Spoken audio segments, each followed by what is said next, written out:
I believe the Tesla Model 3 will go down as one of the best vehicles ever produced. It pioneered the affordable electric vehicle. It is always improving via over-the-air software updates, and it has contributed heavily to the acceleration towards a more sustainable future. One thing I would like to begin exploring more on this channel is what are some ways we can make this vehicle even better. In this episode, we're going to cover one of these potential ways. So let's get started.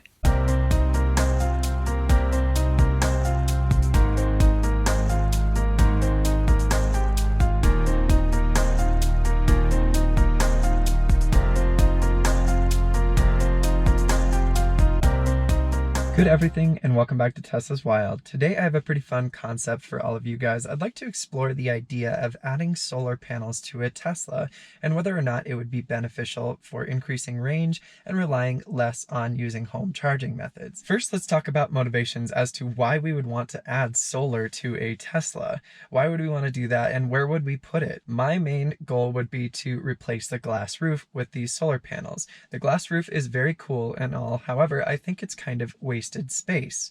Beyond the initial wow factor when you get into the vehicle for the first time and notice it has a glass roof, but that is the first and last time they ever look at it. And I notice that is the same for myself. I never look out of this glass roof, and it's more just there. I feel like this is some usable space that could be implemented as a better design and could push this vehicle further towards what its ultimate goal is, accelerate a path towards a more sustainable future. Get rid of the glass roof. I know some people aren't going to like that, but it's just an opinion I have. You might not agree with it. The next reason we would want to do this is pretty obvious. This would help with extending range. And later in this video, we're actually going to cover how much this could potentially extend range by. So yeah, this could add power back into your battery while you are driving or while you're sitting at work or at the grocery store or any of these situations. The other motivation behind adding solar to a Tesla would be you would have to charge at home less. You would have to rely on the electric power grid less, which means you'd spend less money on charging. It does increase your energy bill by quite a bit.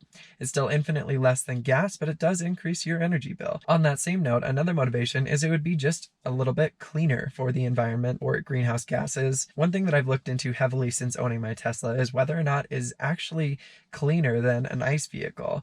ICE vehicles produce emissions from their internal combustion engines. We all know this. One thing that's not really associated with Teslas is that their home chargers, or chargers in general, are hooked into the electric power grid. It differs by state or location, but in Colorado, the electric power generation methods are not very clean with coal, natural gas, petroleum, and other sources like that. So this would definitely be cleaner because you're relying less on the electric power, and that's just a good thing overall. So these are the general motivations for wanting to add solar to a Tesla. Next, let's go into some technical information and propose kind of a initial design for this system and kind of see some of the numbers involved. The first thing we need to look at is what is the surface area of this glass roof up here, as this is going to be the primary area where the solar panels will reside. So I took a tape measure and did some rough measuring of this top panel as well as the back panel, and I'm going to approximate the top panel as a rectangle and the back panel as a trapezoid. For the top panel, we got a measurement of 46 inches by 38.5 inches. For the rear panel of the glass, the top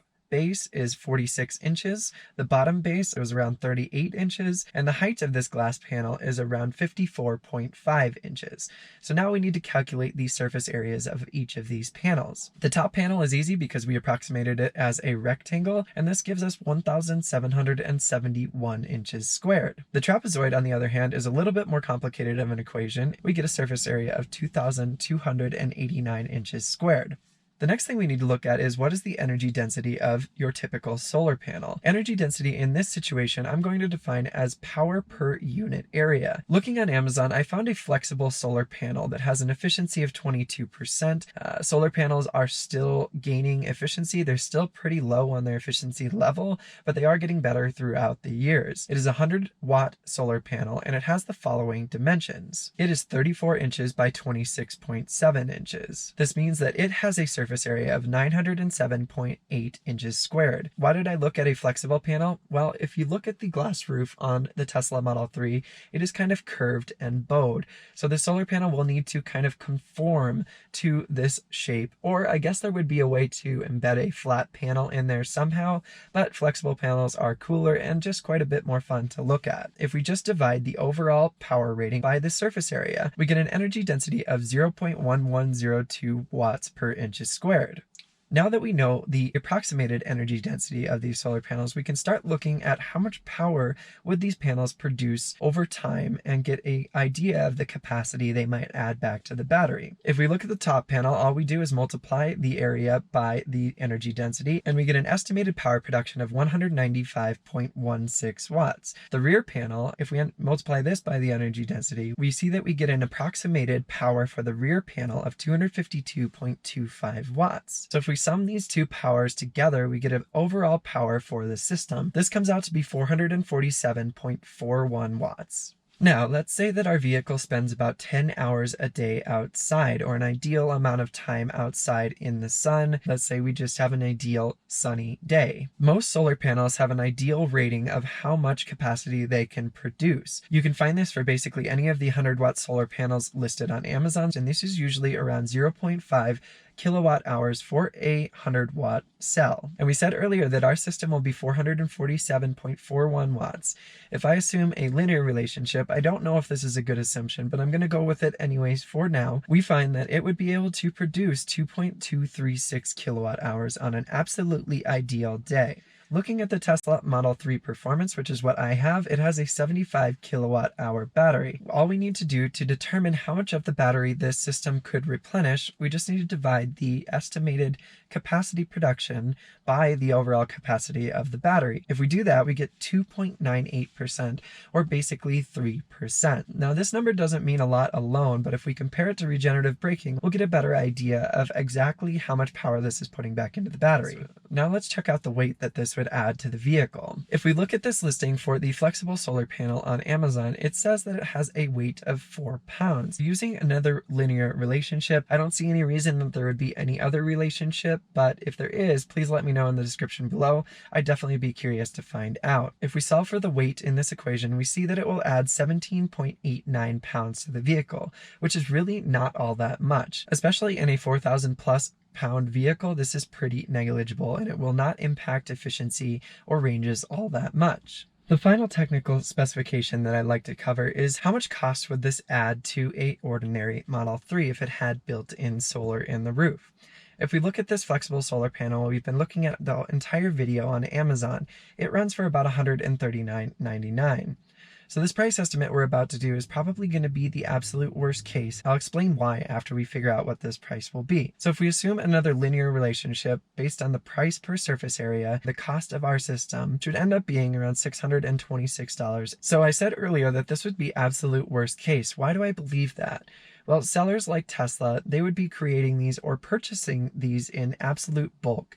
So they would be getting wholesale discounts and be getting these things for much, much cheaper, and it would be just included in the production of the vehicle. The R&D of the system might increase the cost a little bit if they account for that over time. However, overall, I still believe that the price we're calculating here would be absolute worst case. For the Short Range Plus, this would add about 1.57%, and for the Model 3 Performance, it would add 0.96% to the cost. So very, very little. It would hardly even be noticeable in the purchase price of the vehicle. But in the end, what we really need to figure out is whether or not this is worth it. So finally, let's look at comparing how much energy is put back into the battery from regenerative braking versus solar panels on the roof. After doing some research online, I was able to find a couple articles that kind of correlated how much battery capacity is being put back into the Model 3 battery based on regenerative braking. We can see that adding a solar system would add 3%, whereas regenerative braking produces on average 4 to 5%.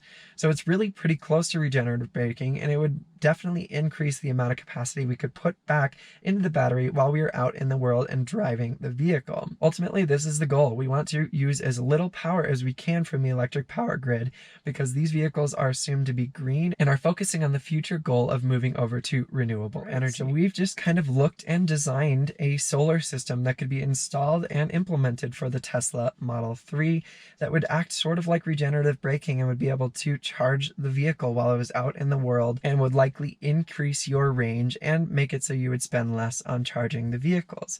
So at this point, I just kind of want to get your guys' thoughts. What do you guys think about this? I know I made a lot of assumptions, especially the linear assumptions. The areas that I assumed for the glass panels are probably less than the surface areas that they would actually be, considering the way that I measured them, but these are just conservative measurements, and I just wanted to get sort of an idea of what this would look like. In the end, we saw that this would be producing on an ideal day about 3% of the battery's capacity, whereas regenerative braking produces around 4 to 5. So it is up there with regenerative braking as a means to extend range and to put life back into the battery. Also, we saw that the cost was not increased all that much. So in general, I'd just love to hear your guys' opinions. Is this something that you'd like to see? Are you attached to the glass roof? I'm really not, but other people might be.